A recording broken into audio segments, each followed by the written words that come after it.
साथियों, स्वागत है आप सभी का एक बार फिर से मेरे चैनल पर। तो अब हम इस पर्टिकुलर वीडियो में जैसा कि मेरे को बहुत सारे ऐसे कमेंट सेक्शन में क्वेश्चंस मिले थे कि जहाँ पे बच्चे ये पूछ रहे थे कि सर हम एसओपी के रिगार्डिंग, इंटरव्यू के रिगार्डिंग और इंस्टीट्यूट के रिगार्डिंग कुछ हमको गाइड करिए। तो हालाँकि इसके संदर्भ में मैंने एक ऑलरेडी अपना एक शॉर्ट वीडियो जब मैंने अपना चैनल क्रिएट किया था, उसी समय ही मैंने एक अपने एसीएसआईआर का जब हमने ज़िक्र किया था, ठीक है? वहाँ पे मैंने ऑलरेडी अपने विचार वहाँ पे बता रखे थे, ठीक है? बट स्टिल फिर भी थोड़ा-सा आज हम इसमें और डिटेल में चर्चा कर लेते हैं, ठीक है? तो यहाँ पे हम कुछ पर्टिकुलर पॉइंट्स के बारे में डिस्कस करने वाले हैं, तो आप अंत तक बने रहिएगा। जो चीज़ अभी तक मैंने सीखा, समझा या जो भी मेरा अभी तक एक्सपीरियंस रहा, उसी के मुताबिक आपको एक ऑनेस्ट चीज़ें ही बताई जाएँगी यहाँ पर, ठीक है? कोई यहाँ पे आपको इधर-उधर की बातें नहीं बताई जाएँगी, टू द पॉइंट बताई जाएँगी। तो इसको ध्यानपूर्वक समझिएगा। तो सबसे पहले हम जो मेरा ऐसा सबसे पहला आपके लिए सुझाव है कि सबसे पहले जैसा कि अब आप अपनी एग्ज़ाम्स को जैसा कि आप क्वालीफ़ाई कर चुके हैं, ठीक है? मोस्टली जो आपके एग्ज़ाम थे डीबीटी, जेआरएफ या आईसीएमआर, एक्सवाईजेड जो भी आपका था, आपने उसको कर लिया। आपने उसकी खुशी भी मना ली अच्छे से, ठीक है? लेकिन अब जो आपको प्रॉपर चीज़ों पे आना है, तो सबसे पहला काम तो आप ये करिए कि आप अपना अवार्ड लेटर ले लीजिए पर्टिकुलर एजेंसी से, ठीक है? तो उसके रिगार्डिंग एक सेपरेट वीडियो है और वो एक अलग विषय है, तो वो भी आपको आसानी से मिल जाएगा, उसमें कोई दिक्कत नहीं है, ठीक है? तो सबसे पहला चीज़ जो मेरा आपके लिए सजेशन है कि सबसे पहले आप जो भी हैं मतलब फॉर एग्ज़ाम्पल हर व्यक्ति की सिचुएशन एक जैसी नहीं होती है, तो क्या आपकी लिमिटेशन है, ठीक है? कहाँ तक आप जा सकते हैं, क्या चीज़ें आप अफ़ोर्ड कर सकते हैं, उसके अकॉर्डिंग, ठीक है? क्योंकि आप तो जब आपके पास एक कोई भी आपके पास एक पर्टिकुलर अवार्ड लेटर आता है, तो वो आप पूरे भारतवर्ष में आप कश्मीर से कन्याकुमारी तक कहीं भी जाके जो भी आपको अच्छी लगे, आप वो इंस्टीट्यूट जॉइन कर सकते हैं। लेकिन क्या है कि हर चीज़ें हमारे हाथ में नहीं होती हैं, तो कोई यहाँ पे ऐसे भी लोग होंगे जिनका अपना पारिवारिक ज़िम्मेदारी होगी या कुछ और भी चीज़ें होगा या कहीं पर कोई लिमिटेशन होगी कि जहाँ पे उनके फैमिली वाले ख़ास तौर से मतलब लड़कियों के साथ ये ज़्यादा प्रॉब्लम रहती है। तो सबसे पहला जो चीज़ है कि आप पर्टिकुलर ये डिसाइड कर लीजिए कि आपकी लिमिटेशन कहाँ तक है या आप किस-किस एरिया या किस-किस स्टेट तक आप जा सकते हैं, ठीक है? रिसर्च ओरिएंटेड मतलब आप कौन से इंस्टीट्यूट को ज्वाइन कर सकते हैं। फॉर एग्जांपल अगर मान के चलिए कि अगर कोई व्यक्ति यूपी का है, ठीक है? और अगर वो हैदराबाद नहीं जा सकता है, ठीक है? तो इस बात की गंभीरता को समझिएगा क्योंकि यहाँ पे आपको हर एक चीज़ मैं कन्फर्म कराऊँगा। तो मान लीजिए कि आपकी हैदराबाद में बहुत सारी इंस्टीट्यूट हैं, जैसा कि अगर आप फ़ॉलो करते हैं, डीएनए फिंगरप्रिंटिंग का लेक्चर देखा होगा तो आपकी सीडीएफडी है, हैदराबाद में स्थित है, सीसीएमबी है जो कि सीएसआईआर की इंस्टीट्यूट है, मतलब 2 ये मेजर इंस्टीट्यूट है, इसके अलावा भी ना जाने कितने ऐसे इंस्टीट्यूट और मेडिकल कॉलेज है जो हैदराबाद में स्थित है, राइट? तो अब इसमें होता क्या है कि जैसे फॉर एग्जांपल कल को आप एसीएसआईआर का फॉर्म भरेंगे, ये बहुत ही बेसिक बात है, जो भी बच्चे इस चैनल को रेगुलर फॉलो करते हैं उनको पता है और मैं बस शॉर्ट में बता दूं कि एक संस्था भारत सरकार ने बनाई है रिसर्च ओरिएंटेड, जहाँ पे आपका ऑब्वियस सी बात है आप किसी इंस्टीट्यूट में रिसर्च करते हैं, बट आपको जो एक डिग्री चाहिए होती है वो आपको किसी एक पर्टिकुलर इंस्टीट्यूट मतलब यूनिवर्सिटी से चाहिए होती है, तो उसके लिए एक प्रॉपर संस्था का निर्माण किया गया है जो एसीएसआईआर के नाम से जाना जाता है। इसमें आपकी सीएसआईआर की जितनी भी इंस्टीट्यूट हैं वो पूरी इंस्टीट्यूट जो होती हैं वो एसीएसआईआर से एफिलिएटेड हैं।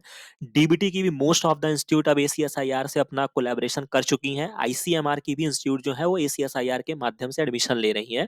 एसीएसआईआर साल में 2 बार आपके लिए चैनल ओपन करता है, तो सिंपल सी बात है। तो आप इसमें पर्टिकुलर क्या होता है कि जब आप इसको फॉर्म को भरते हैं, फ्री ऑफ कॉस्ट ये फॉर्म होता है, ठीक है? ये भी याद रखिएगा, कोई आपसे पैसा नहीं लिया जाएगा। फ्री ऑफ कॉस्ट फॉर्म होगा एसीएसआईआर का और यहाँ पे आपसे 3 इंस्टीट्यूट की चॉइस पूछी जाती है। जब आप इस फॉर्म को फिल करेंगे तो आपसे पूछेगा कि आप एसीएसआईआर की कौन-सी 3 इंस्टीट्यूट जॉइन करना चाहते हैं। अब सपोज़ दैट आपने इस पहलू पे विचार ही नहीं किया कि मैं हैदराबाद जा सकती हूँ या नहीं जा सकती हूँ, सपोज़ दैट, ठीक है? और फॉर एग्जांपल मैं आपको ये भी बता दूँ कि सीसीएमबी अपना एंट्रेंस भी कंडक्ट कराता है, तो अब यहाँ पे ऐसा नहीं है कि आपने एक एग्ज़ाम क्वालीफाई कर लिया तो आपका सारा काम खेल खत्म हो गया है। अब तो आपकी असली लड़ाई स्टार्ट हुई है जहाँ पे अब आपको जो बेहतरीन स्टूडेंट्स थे, अब आपको उसमें से छँटना है, अगर आपको किसी अच्छे इंस्टीट्यूट्स में जाना है तो। तो लड़ाई अब प्रॉपर स्टार्ट हुई है, तो उसके लिए भी आपका एक पर्टिकुलर पढ़ाई आपको करते रहना है। तो मान लीजिए कि अगर आप सीसीएमबी का दायरा में आप नहीं जा सकते हैं, ठीक है? या आपके घर वाले या आप किसी भी फैमिली रिस्पॉन्सिबिलिटीज़ की वजह से अगर आप वहाँ तक नहीं जा सकते हैं, तो आप अपना एक ऑप्शन क्यों बर्बाद करेंगे? बात को समझे? तो इसी वजह से सबसे पहले आप अपने लोकेशन को सेलेक्ट कर लीजिए कि भाई मेरी यहाँ पे तक पहुँच है, मैं यहाँ तक जा सकता हूँ। ताकि उसके निर्धारित आप अपने इंस्टीट्यूट को शॉर्टलिस्ट कर लीजिए। अगर आपके पास कंप्यूटर है तो बहुत अच्छी बात है, नहीं है तो एक रजिस्टर ले लीजिए, उसपे नोट डाउन कर लीजिए, ठीक है? और थोड़ा साइबर कैफ़े वगैरह में जाके 1 आध घंटा बैठ के जो है अपने इंस्टीट्यूट्स को सेलेक्ट कर लीजिए, थोड़ा देख लीजिए कि आपके यूपी में कितने इंस्टीट्यूट्स हैं, या उसके अलावा अगर आप गुजरात के रहने वाले हैं तो वहाँ आपके आस-पास कौन-सी ऑथेंटिक इंस्टीट्यूट्स हैं, राइट?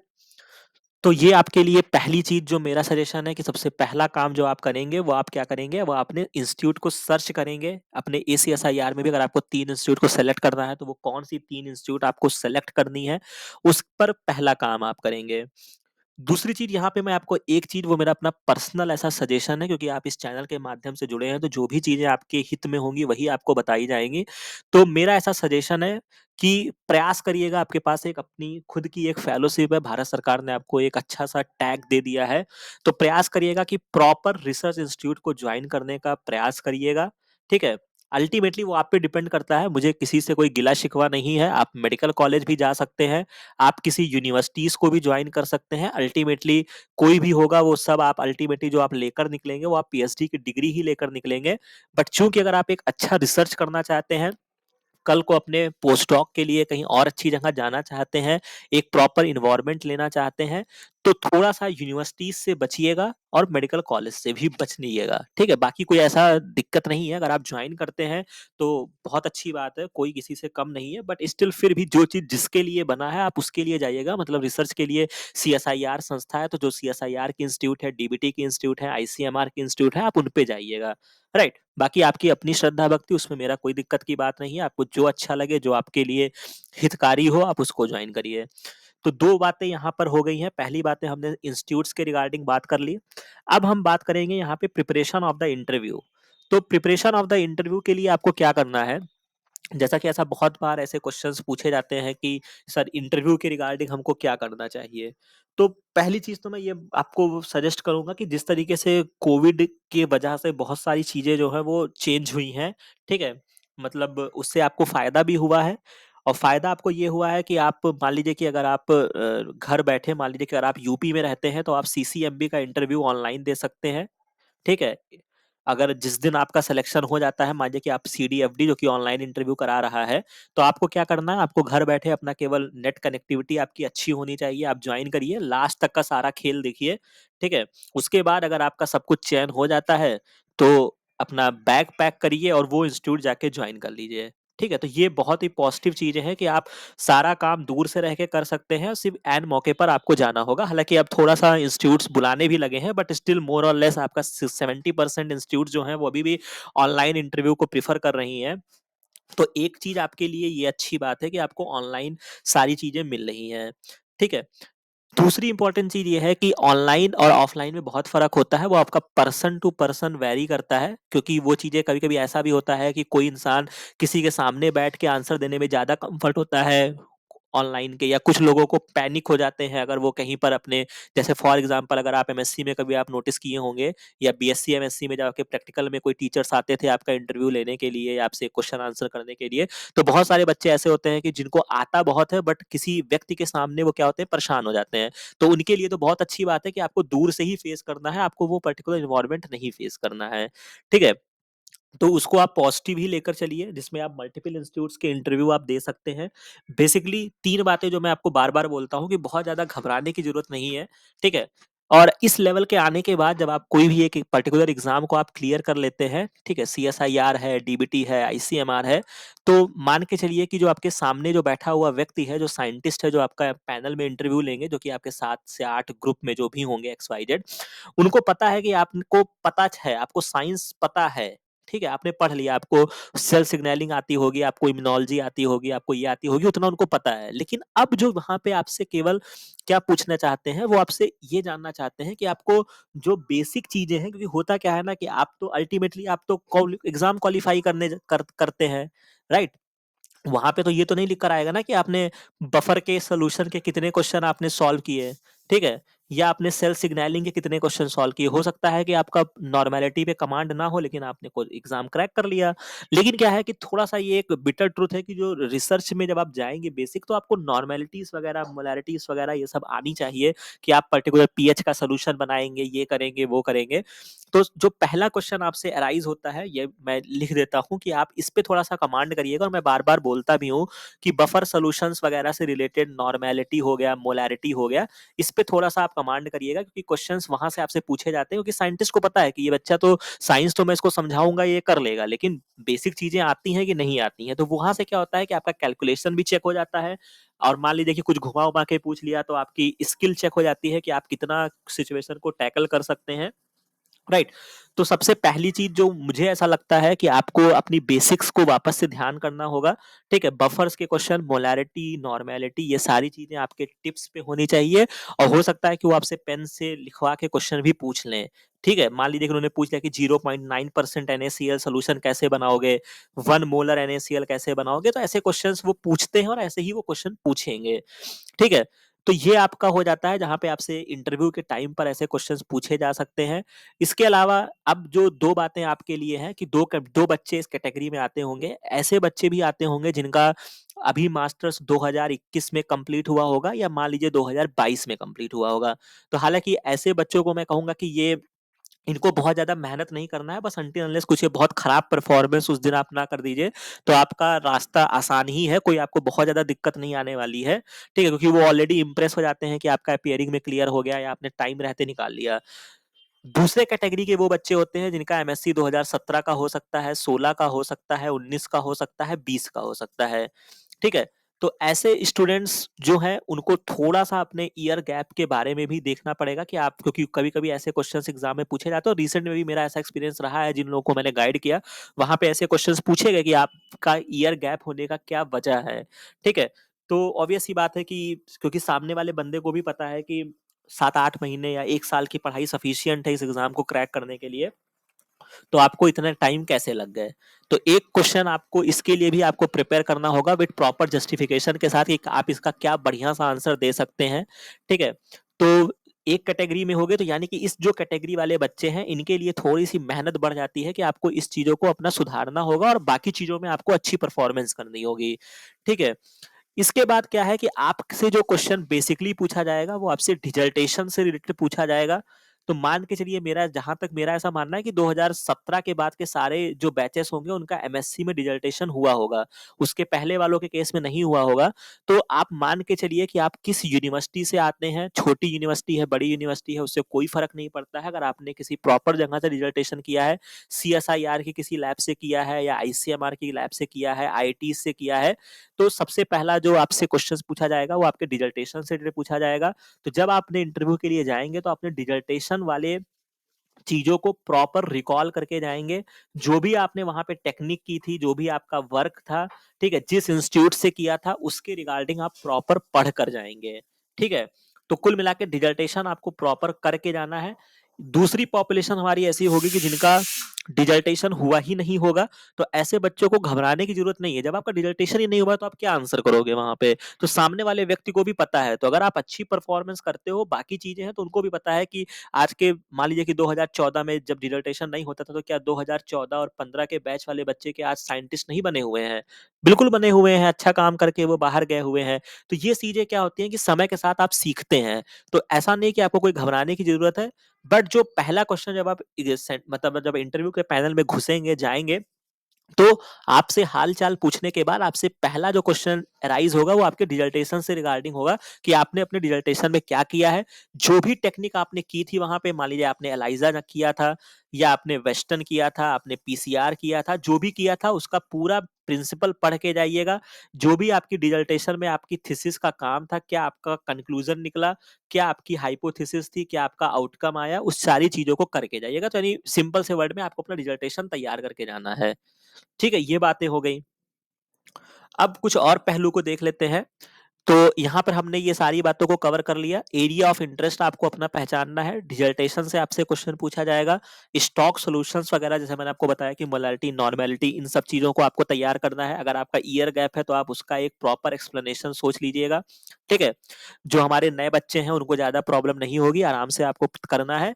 एक चीज़ और आपसे जो पूछा क्या जाता है, वो जब आप इंटरव्यू के लिए शॉर्टलिस्ट होते हैं तो आपको एक अपना सब्जेक्ट ऑफ पर्पस भेजना होता है। तो यहाँ पे मैं आपको एक बात और क्लियर कर दूं कि ये कोई ऐसा नहीं है कि ये कोई बहुत हाई फाई चीज आपसे मांग रहे हैं कि एसओपी, मान लीजिए कि आपके पास मेल आया कि ये एसओपी आपको 250 वर्ड में लिख कर देनी है, समझ रहे हैं? तो अब आप इन सब चीजों से ऊपर उठ जाइए कि ऐसा नहीं कि 250 वर्ड दे दिया है तो 250 वर्ड ही होना चाहिए, ठीक है? ऐसा कुछ नहीं है। यहाँ पे आपसे सब्जेक्ट ऑफ पर्पस का मतलब है कि अब आप इस लेवल पे आने के बाद जो बातें आप कहिए वो सॉलिड होनी चाहिए, तथ्यात्मक होनी चाहिए और सामने वाले को समझ में आए। तो सब्जेक्ट ऑफ पर्पस में आपको सिंपल A4 साइज में एक पेज में, मान लीजिए कि एक पेज में ऐसे ही नॉर्मल जैसे आप कभी एप्लीकेशन लिखते थे उसी तरीके से अपना लिखना है, या आपने कभी ट्रेनिंग के टाइम पे जो आपने कभी भेजा होगा सीवी के साथ अटैच करके, वो चीजें आपको भेजनी है कि भैया मेरा बैकग्राउंड ये है, समझ रहे हैं? मैं इसमें कुछ की पॉइंट्स हाईलाइट कर देता हूँ। मेरा बैकग्राउंड ये है, मैंने इस यूनिवर्सिटी से एमएससी किया है, मेरा डिसर्टेशन यहाँ से था, या मेरा इस टॉपिक पे था, अंडर द सुपरविजन ऑफ इनके अंडर में था, मैंने ये टेक्निक सीखी हुई है, मेरा रिसेंट में आईसीएमआर, डीबीटी, जेआरएफ जो भी मेरा क्वालिफाई हुआ है, ठीक है? अब मैं फर्दर अपने रिसर्च के लिए मेरा एरिया ऑफ इंटरेस्ट ये है, ठीक है? और मैं इसमें अपना कैरियर बिल्डअप करना चाहता हूं, अगर आप अपॉर्चुनिटी देते हैं तो ये मेरे लिए बहुत ही बढ़िया होगा। बस समझ रहे हैं? बस इतनी बातों को आपको पिरोना है एक पेज में, उससे ज्यादा कुछ नहीं करना है। उनको भी पता है कि कोई आप बहुत बड़े साइंटिस्ट नहीं हो गए हैं कि एकदम बहुत बढ़िया चीज वहां पे लिख के आप पूरा मटेरियल्स, मेथड और ये सारी चीजें आप लिख के दे देंगे उनको, ठीक है? तो बस सिंपल सी एक नॉर्मल चीजें आपको यहाँ पे भेजनी है। दूसरी इंपॉर्टेंट चीज आपको, हाँ, यहाँ पे जब आपका एरिया ऑफ इंटरेस्ट आएगा तो मैं यहाँ पे एक चीज और क्लियर करना चाहूंगा कि एक चीज तो आप मिसनॉमर अपने दिमाग से हटा दीजिएगा कि मतलब कि जो चीजें मैंने एमएससी डिसर्टेशन में जो मेरा टॉपिक था उसी चीज पर मुझे अपना रिसर्च कंटिन्यू करना चाहिए, पीएचडी करना चाहिए। और मान लीजिए कि मैं कोई एक टॉपिक ले लिया, कैंसर ले लिया, तो जब मैं पीएचडी करके निकलूंगा तो मैं कैंसर पर ही साइंटिस्ट बन के निकलूंगा, ठीक है? ये बहुत ही बड़ा गलत बच्चों के जहन में रहता है, ऐसा सब कुछ भी नहीं है। पहली चीज तो आप इस बात को समझिएगा, डिसर्टेशन में जो आपको टॉपिक मिला वो कहीं ना आप उतने ज्ञानी थे उस वक्त कि आपने पर्टिकुलर उस साइंटिस्ट को सेलेक्ट किया, उस टॉपिक को सेलेक्ट किया। और डिसर्टेशन का मतलब ये था भी नहीं कि आपको एक किसी चीज में आपको एकदम अव्वल बना देना है। डिसर्टेशन में आपको केवल टेक्निक से फैमिलियर करना था, कैसे थीसिस लिखी जाती है उससे फैमिलियर करना था, रिसर्च कैसे होती है उससे प्रिपरेशन आपको फैमिलियर कराना था। ये उसका की पॉइंट्स थे, ठीक है? तो वहां से आप जो टेक्निक सीख कर आए हैं, जो एक रिसर्च का माहौल आपने देखा है, उसको आप कैरी फॉरवर्ड करेंगे जो भी आपको अदर फील्ड दिया जाएगा, ठीक है? तो पहली बात मैंने आपको ये समझा दी है कि बहुत रिजिड नहीं होना है। दूसरी चीज ये है कि कभी कभी क्या होता है कि मान लीजिए कि आप चाहते हैं कैंसर पे रिसर्च करना, ठीक है? अब मान लीजिए किसी इंस्टीट्यूट को आपने देखा, आपने सीसीएमबी में देखा, मान लीजिए कि आपको पता चला कि भाई 4 साइंटिस्ट हैं, ये बहुत बढ़िया है, जिसमें से वाई जो है वो सुपर है, मैं ऐसे नाम लिख दे रहा हूँ, ठीक है? लेकिन जरूरी थोड़े है कि जिस टाइम पर आप एडमिशन लेने जा रहे हैं अगस्त के टाइम में वो इनके पास वैकेंसी खाली ही हो सकता है इनके पास वैकेंसी ना हो, तो आप क्या करोगे? तो उसके लिए आपको ये करना है कि आपको रिजिड नहीं होना है, ठीक है? रिजिड यहाँ पे नहीं होना है कि भैया मुझे कैंसर पे ही करना है। भैया अगर आपने सारा इंटरव्यू अच्छा दे दिया और इंटरव्यू वाले के पास वैकेंसी ही नहीं है तो आपको कैसे ले लेगा? तो आपको ऐसा बोलना है, और ये कॉमन सी बात है ना, अगर मान लीजिए कि अगर आपको कैंसर में इंटरेस्ट है तो यानी कि आपको सेल सिग्नलिंग में इंटरेस्ट है, अंडरस्टूड हो गया? यानी कि आपको मॉलिक्यूलर भी आती है, तो यानी कि आप इतने पे काम कर ले जाओगे, यानी कि इतने फ्लेक्सिबल हो, ठीक है? तो इतनी चीजों को याद रखिएगा, रिजिड नहीं होना है। बस हाँ, इतना जरूर क्लियर रहिएगा कि मुझे माइक्रोब्स पे काम करना है कि नहीं करना है, समझ रहे हैं? या फॉर एग्जांपल मुझे इंडस्ट्रियल लेवल, या मान लीजिए कि आपको कोई पैरासाइट पे काम करना है, ठीक है? पैरासिटिक बायोलॉजी पे काम करना है, कि आपको कोई, मान लीजिए कि आपको डायबिटीज हो गया, कैंसर हो गया, ठीक है? या आपका बोन बायोलॉजी हो गया, आपको इन सब चीजों पे काम करना है। तो बस इतना क्लियर रहिएगा, और रिजिड नहीं होना है कि हमको पर्टिकुलर इसी चीज पे रिसर्च कर लेना है, यही मिलेगा तो ही करेंगे, या पर्टिकुलर यही इंस्टीट्यूट मिलेगी तो भी करेंगे। तो समय अपनी चाल से चलता रहता है, ठीक है? और सारा खेल समय का ही होता है, तो समय को भी बचाइएगा। अच्छी अपॉर्चुनिटी जहां पे आपको मिले, थोड़ा सा फ्लेक्सिबल रहिएगा और चीजों को ज्वाइन करके अपनी नई जर्नी को स्टार्ट करिएगा, ठीक है? तो ये बातें मैंने आपको कवर कर दी है जहाँ पे हमने इस बात को समझ लिया है, ठीक है? तो एसओपी के रिगार्डिंग हो गया, इंस्टीट्यूट के रिगार्डिंग हो गया, इसके अलावा जो आपका फॉर्म आएगा जैसा कि अभी एसीएसआईआर का जैसे फॉर्म ओपन होगा, हालाँकि यहाँ पे थोड़ा-सा अभी अर्ली एडमिशन का चल तो रहा है, लेकिन मेरा ऐसा मानना है कि आप अर्ली में क्यों ही अपने आप को रजिस्टर करिए, थोड़ा वेट कर लीजिए, जब प्रॉपर नोटिफ़िकेशन आ जाएगा, ठीक है? तो मैं आपको अपने इस चैनल के माध्यम से आपको इन्फॉर्म कर दूँगा, तो आप फॉर्म भरिएगा एसीएसआईआर का। इसके अलावा जो भी इंस्टीट्यूट्स के फॉर्म आपको मिलते हैं, उसको फिल करिए, इंटरव्यू दीजिए, समझिए, ठीक है? बस इतनी ही चीज़ें आपसे पूछी जाएँगी, ठीक है? और पढ़ते रहिए, ठीक है? क्योंकि बहुत सारे इंस्टीट्यूट्स जो हैं वो आपसे रिटन एग्ज़ाम करा सकते हैं, ठीक है? और सबसे इम्पोर्टेंट चीज़ मान लीजिए कि जिनका डीबीटी हुआ है या जिनका आईसीएमआर हुआ है, तो उनको तो नेट तो निकालना ही है भाई। आप कहाँ बच सकते हैं? आपको सीएसआईआर नेट नहीं निकालना है। अगर कल को आपको प्रोफ़ेसर बनना है, आपको असिस्टेंट प्रोफ़ेसर बनना है, ठीक है? तो क्या आप नेट के बेसिस पे ही तो जाएँगे ना?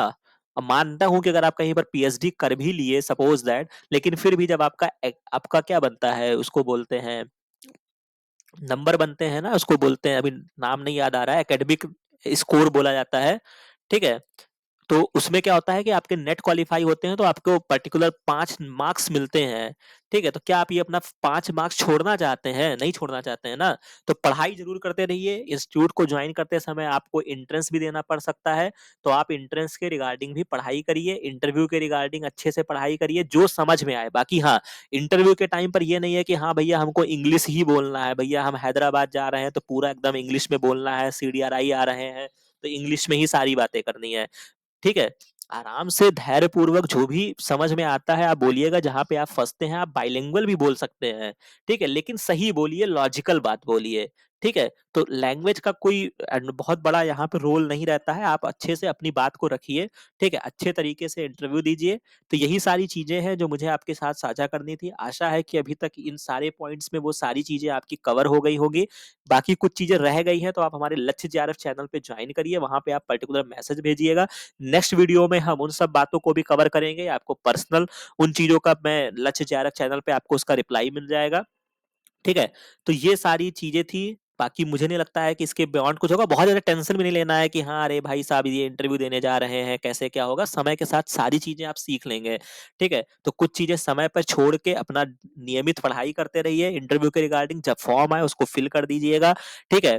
आराम से थोड़ा-सा आत्मचिंतन करिएगा कि हमारा क्या एरिया ऑफ इंटरेस्ट है, किसमें मैं थोड़ा अच्छा कर सकता हूँ, ठीक है? तो उन चीज़ों को लेकर आगे बढ़िएगा। बहुत सारे ऐसे एग्ज़ाम्पल्स हैं जहाँ पे किसी ने पीएचडी किसी और टॉपिक पे किया है, और शायद जब आप किसी के प्रोफाइल को भी सर्च करेंगे ना, और एक काम और भी आपको करना होगा, मान लीजिए कि अगर आप किसी पर्टिकुलर इंस्टीट्यूट को टारगेट करते हैं, तो जो भी साइंटिस्ट को आप ज्वाइन करना चाहते हैं उनको आप मेल वगैरह भी कर दीजिएगा अपनी सीवी वगैरह बना के उसके साथ, ताकि एटलीस्ट उनके पास ये रहे कि हाँ आप इंटरेस्टेड हैं उनके अंडर में जाने के लिए। तो जो भी हो सकता है वो रिप्लाई करे या ना करे, बट जो भी है साइंटिस्ट को देखिएगा, उनकी जब आप प्रोफाइल पढ़ेंगे ना, मान लीजिए आप मैं आपको गारंटी के साथ बता रहा हूँ ना, अगर आप 50 प्रोफाइल साइंटिस्ट की पढ़ेंगे ना, तो आप एक बात पे ज़रूर निष्कर्ष पे पहुँचेंगे कि ये जो 50 साइंटिस्ट में बहुत सारे साइंटिस्ट आपको ऐसे मिलेंगे कि जिनका पीएचडी का टॉपिक कुछ और था, ठीक है? लेकिन आज वो साइंस कुछ और कर रहे हैं, ठीक है? तो ये सब कोई एक तरीका नहीं है कि आप किसी एक पर्टिकुलर आपका डिसर्टेशन उसमें था, तो आपको उसी में ही जाना है। अगर आपसे इंटरव्यू में पूछा भी जाता है कि भाई आपका इंटरव्यू तो आपने मान लीजिए कि आपने पैरासाइट पे किया था,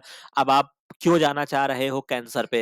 तो ठीक है ना, तो आप उसका प्रॉपर आंसर दीजिएगा कि भाई वहाँ पे उस टाइम पर मेरे पास कोई मतलब ऐसा कोई चॉइस का नहीं था, रैंडमली डिसाइड होता है, फिर हमने जॉइन किया, हमने टेक्निक्स को सीखा, अब उस टेक्निक को हम इम्प्लीमेंट करेंगे, समझ रहे हैं? तो अब पीएचडी में सारी चीज़ें यही होती है कि आप पेशेंस के साथ अपनी बातों को जस्टिफाई करना सीखिए, ठीक है? और यहाँ पे जब ये बात आई है तो मैं आपको एक चीज़ और भी बता दूँ ना कि पीएचडी जब आप यहाँ पे जॉइन करेंगे, तो यहाँ पे आपको नंबर कभी नहीं मिलेगा। ठीक है? जब आप पीएचडी देखिएगा, जब आपका अभी तक आपने जो भी डिग्री लिया, जो भी चीज़ें किया, आपने एमएससी किया, बीएससी किया, ठीक है? या हाई स्कूल इंटर में थे तो आपको नंबर मिलते थे, ठीक है? कि आपने 600 नंबर का पेपर था, आपने 500 नंबर लाए, आपके इतने परसेंटेज थे। ठीक है?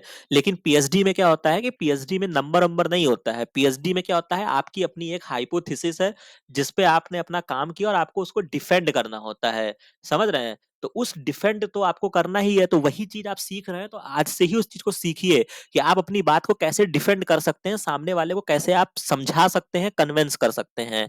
ठीक है? तो ये बात आप याद रखिएगा। तो इस तरीके से ये सारी इन्फॉर्मेशन थी जो अब मुझे लगता है कि यहाँ पे मुझे अब बात को समाप्त करनी चाहिए और धैर्यपूर्वक अगर आपने इस सारी चीज़ों को अच्छे से सुना होगा तो बहुत सारी चीज़ें आपका क्लियर हो गया होगा, राइट? तो ये सारी इन्फॉर्मेशन थी। बाकी कोई भी अगर आपको इसके अलावा भी अगर आपको कोई डाउट महसूस होता है तो आप मेरे को कमेंट सेक्शन में बताइएगा, तो हम उसको देखेंगे। ठीक है? तो मिलते हैं नेक्स्ट वीडियो में नेक्स्ट इन्फॉर्मेशन के साथ। Thank you very